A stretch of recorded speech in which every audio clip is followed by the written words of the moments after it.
Hey guys, welcome to Foods and Fixes, and today we're going to be making a sous vide tri-tip. Tri-tip is super popular here in California. You'll see it in all the supermarkets. The way we prepare it is Santa Maria style, so I'll get into that in just a moment. The trick for me is to start it sous vide and finish it on the grill. And as you can see here, the fibers are running vertically on this part of the meat. I like to cut against the grain to make it a little more tender. So as you can see, my finger pointing there, that's how you want to cut it once it's all done. And we start off by seasoning the meat with salt, pepper, and garlic powder, equal parts of each. That's the Santa Maria spice blend.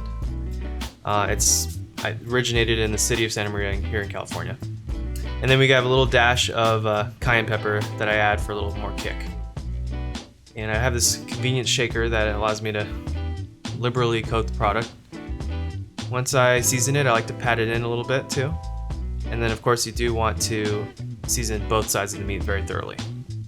Some of this seasoning is going to come off during the cooking process, so you want to make sure there's plenty to go around.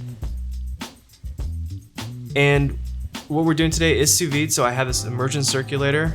It's set to 133 degrees, and the whole idea with this is that I can cook a protein to the exact temperature that I want, which in this case is a medium rare, and it will never exceed that temperature during the cooking process, so you can get a very exact cook.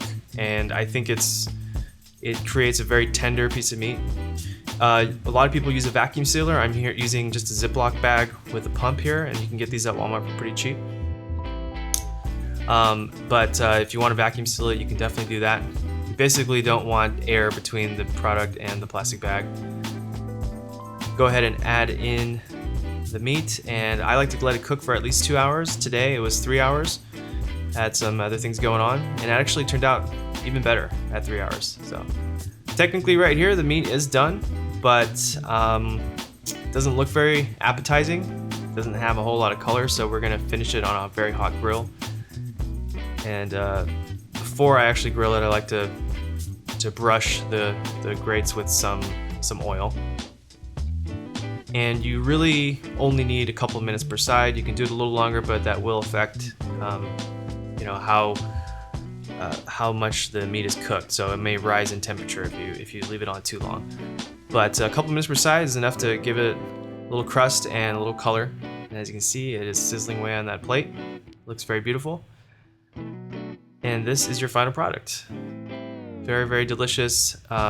Tri-tip is pretty tender, and it's got a very beefy flavor. So, but typically, you'll just throw this on a grill. I think with the sous vide, you get a more tender product, and really you can see it is edge to edge, medium rare, very, very juicy, very delicious.